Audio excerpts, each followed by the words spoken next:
Kenneth Pomeranz's groundbreaking book, The Great Divergence, challenges the long-held belief that Europe's economic rise was an inevitable outcome of its unique cultural, institutional, or geographic advantages. In this work, Pomeranz offers a compelling reinterpretation of the factors that led to the Industrial Revolution and the subsequent divergence between the West and other advanced regions of the world, particularly China and Japan. Pomeranz begins by questioning the conventional wisdom that Europe possessed inherent superiorities that propelled its economic ascendancy. He argues that as late as 1750, the most developed regions of Europe, China, and Japan were remarkably similar in terms of living standards, market development, and proto-industrialization. This similarity across different civilizations calls into question the notion that Europe's eventual dominance was predestined by its internal characteristics. To support this claim, Pomeranz examines the evidence on living standards and population growth. Contrary to assertions of European demographic advantages, he finds that life expectancies in the most advanced parts of China and Japan were no lower than in leading European countries. This similarity in life expectancy indicates comparable levels of nutrition and health across these societies. Additionally, birth rates and overall population growth in East Asia kept pace with Europe's, contradicting the idea that Europe had a unique edge in this domain.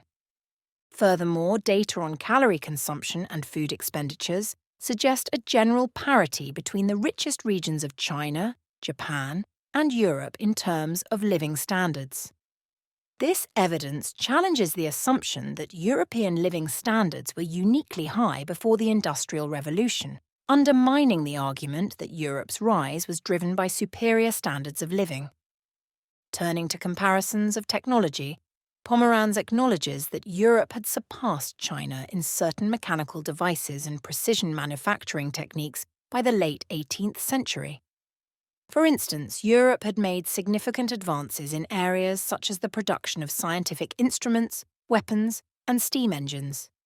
However, he argues that China remained ahead in many crucial agricultural and biological technologies, such as irrigation systems, fertilizers, and high-yielding crop varieties.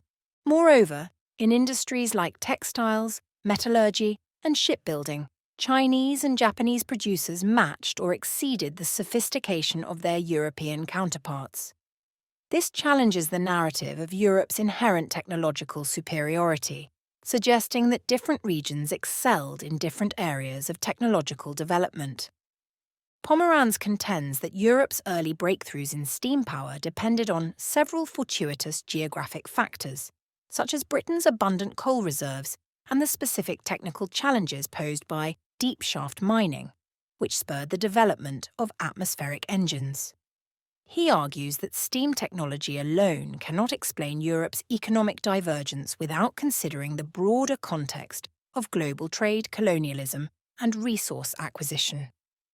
In the realm of markets and capitalist development, Pomeranz draws on a wealth of recent scholarship to show that China's markets for land, labour, and goods were at least as advanced as Europe's before 1800, if not more so. Private property rights in land were widespread in China, and a large proportion of agricultural land was owned or leased by non-aristocratic households. This contrasts with the traditional view that Europe had a unique advantage in terms of private property rights and capitalist development. Labour markets were highly commercialized in China, with many workers migrating to cities or other regions in search of employment, similar to the patterns observed in Europe. Chinese industries, especially in the Yangtze Delta region, responded flexibly to shifts in consumer demand and market conditions, exhibiting a level of market-oriented dynamism comparable to Europe. Pomeranz challenges the notion that Chinese families deployed their labour less efficiently than European households during the early modern industrious revolution. He presents evidence that Chinese women and children participated extensively in market-oriented textile production, reaching levels of per capita output comparable to or exceeding those in Europe. This refutes the idea that Chinese economic growth was uniquely involutionary, relying on self-exploitation within the household rather than true productivity gains. However, Pomeranz does identify some important differences between Europe and Asia in the organization of long-distance trade, armed mercantile activities, and colonialism. He argues that the intense military competition among European states gave rise to a unique form of political economy of capitalism, characterized by state-chartered monopolies, joint stock corporations, and the close integration of commercial and imperial interests. These enterprises, exemplified by the Dutch and English East India companies, enjoyed exclusive privileges into their home markets and the backing of state military power in their overseas operations. In contrast, Chinese long-distance trade was largely private and competitive, with Chinese merchants lacking the formal state support and protection that their European counterparts enjoyed. A crucial turning point in Pomeranz's narrative is the discovery of vast silver deposits in Latin America and the subsequent global conjuncture of rising demand for silver currency in China. He argues that the massive influx of New World silver into Europe, combined with the insatiable Chinese market for the metal, created a self-reinforcing cycle of exchange that fueled Europe's overseas expansion.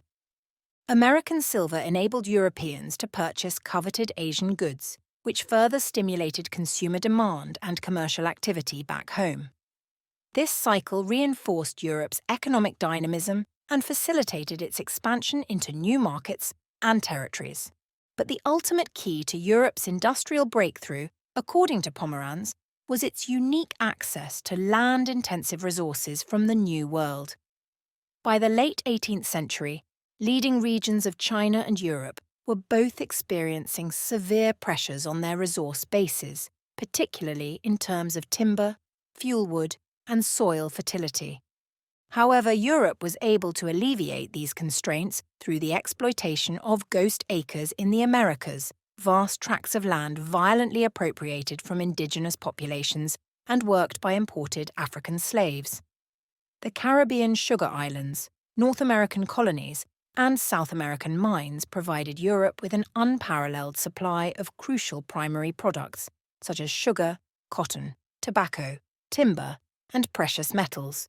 These goods not only generated immense profits for European merchants and planters, but also helped to sustain a growing population of non-agricultural labourers back home. Without these land-intensive imports, Pomeranz argues, Europe's early lead in mechanization and coal-based technologies would have run into insurmountable ecological barriers. For example, Pomeranz estimates that by 1830, imports of New World sugar, timber, and cotton alone added the equivalent of 25 to 30 million acres of land to Britain's domestic resource base. In comparison, Britain's use of coal only added the equivalent of 15 to 21 million acres. This highlights the critical role played by colonial resource extraction in enabling Europe's industrialization. In China, by contrast, overseas colonization efforts were more limited in scale and duration. Although Chinese settlers and merchants established mining and cash crop operations in parts of Southeast Asia, these enterprises remained vulnerable to expropriation or destruction by indigenous rulers and European rivals. The Chinese state provided little direct support or protection for these ventures, viewing them primarily as a source of remittances rather than a strategic imperative. Consequently, China was unable to escape the Malthusian pressures of its own resource constraints, despite its sophisticated markets and advanced agricultural technologies. Pomeranz's analysis sheds light on the different paths taken by Europe and East Asia when faced with growing populations and land shortages. While East Asian countries like China raised yields through the application of more fertilizer and labor per acre, and households devoted more time to the production of handicrafts and resource-saving manufactures, these strategies ultimately led to diminishing returns to labor. Increasingly, the East Asian economies had to devote more human effort to producing food and raw materials, leaving less labour available for other activities that could raise incomes and living standards. This labour-intensive path also made it more difficult for East Asian countries to adopt capital-intensive technologies later on, even after the innovations of the Industrial Revolution became available. In Europe, by contrast, the transition to mechanised production was facilitated by the existence of a large proto-industrial labour force that could be shifted to factories and mines, thanks to the availability of land-intensive resources from the New World. Pomeranz concludes that the Great Divergence between Europe and Asia was a relatively late and sudden phenomenon, contingent on a fortuitous combination of geographic accidents, ecological windfalls, and global trade patterns. Until at least the mid-18th century, the most developed regions of China and Japan were not significantly behind Western Europe in terms of living standards, technological capabilities, or economic institutions. However, the combination of factors such as the influx of American silver, the insatiable Chinese demand for silver, and the availability of land-intensive resources from the New World allowed Europe to surpass its ecological constraints and embark on the path of industrialization. Pomeranz's work challenges the traditional narrative of Europe's economic rise as a story of gradual, continuous progress from inherently superior starting conditions. Instead, he situates it within a broader context of global interconnections, ecological transformations, and contingent events. For instance, Pomeranz highlights the role played by the Atlantic slave trade and the expropriation of indigenous lands in enabling Europe's access to land-intensive resources from the Americas. The brutal institution of plantation slavery and the decimation of indigenous populations were not incidental to Europe's economic rise, but rather central to it. This perspective challenges the notion that there is a single optimal set of institutions that all countries should adopt to achieve economic growth. Instead, Pomeranz's analysis suggests that the path to modernization is highly contingent on specific historical circumstances and global conjunctures. One key implication of Pomeranz's argument is that the rise of the West was not a unilateral process of European expansion and domination, but rather a complex, multilateral interaction among diverse societies and economies. The fact that Chinese demand for silver played such a crucial role in stimulating European trade and colonialism suggests that Asian economic dynamism was not simply a passive recipient of Western influences, but an active force in shaping global economic trends. Another important insight is that economic development is rarely a story of smooth, continuous progress driven purely by internal factors. Instead, it is a process marked by discontinuities, contingencies, and external shocks, in which the crossing of critical ecological and technological thresholds can lead to rapid and unexpected transformations. The Industrial Revolution was not the culmination of centuries of European superiority, but a sudden and contingent breakthrough made possible by a specific confluence of global circumstances, including access to land-intensive resources from the Americas and the influx of New World silver.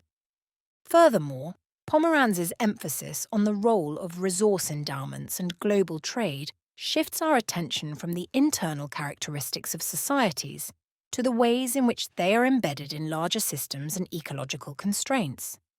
His work highlights the importance of environmental factors and the finite nature of the Earth's resources in shaping the course of economic history. For example, Pomeranz argues that the Great Divergence was not just a matter of Europe's institutional or cultural advantages, but also of its ability to transcend the ecological limits that had constrained all pre-industrial societies through its access to New World resources and the exploitation of colonial labour. This insight is particularly relevant today as we grapple with the challenges of sustainable development and the need to manage our planet's finite resources in a more equitable and environmentally responsible manner. Pomeranz's analysis also serves as a reminder that the story of human progress is not a linear tale of inevitable success, but a complex and contingent process marked by opportunities, constraints, and difficult trade-offs. The rise of the West was not a foregone conclusion, but rather the result of a specific set of historical circumstances and global interconnections. By situating this process within a comparative global and ecological framework, Pomeranz offers valuable insights into the origins of global inequality and the challenges of achieving sustainable and equitable economic development. For instance, Pomeranz's discussion of the role played by the Atlantic slave trade and the expropriation of indigenous lands in fueling Europe's economic ascendancy highlights the deeply intertwined histories of colonialism, racism, and global capitalism. It reminds us that the foundations of the modern world economy were built on systems of exploitation and violence that continue to shape contemporary inequalities and power dynamics. At the same time, Pomeranz's emphasis on the contingent nature of historical developments suggests that alternative paths are possible, and that the future is not predetermined by the patterns of the past. By challenging the notion of European exceptionalism and highlighting the complex interplay of factors that led to the Great Divergence, Pomeranz opens up new ways of thinking about the possibilities for economic and social transformation. In conclusion, Kenneth Pomeranz's The Great Divergence offers a compelling reinterpretation of the origins of the modern world economy and the factors that led to Europe's economic ascendancy. By questioning the assumed superiority of European institutions and highlighting the contingent factors that enabled Europe's rise, Pomeranz opens up new ways of thinking about the past and future of global development. His work reminds us that there are multiple paths to modernity, shaped by the complex interplay of local conditions and global forces. It challenges us to move beyond simplistic narratives of cultural or institutional determinism and to consider the broader systems and interconnections that shape economic trajectories. Moreover, Pomeranz's analysis highlights the central importance of environmental factors, resource constraints, and the uneven distribution of power and resources in shaping the course of economic history. This perspective is particularly relevant as we confront the challenges of climate change, sustainable development, and the need to build a more equitable and ecologically responsible global economy. Ultimately, the Great Divergence serves as a call to rethink our understanding of economic development and to embrace a more nuanced and historically grounded approach to addressing the complex challenges of our time. By situating the rise of the West within a broader context of global interconnections and ecological transformations, Pomeranz invites us to reimagine the possibilities for human progress and to chart a more sustainable and just path towards a shared prosperity.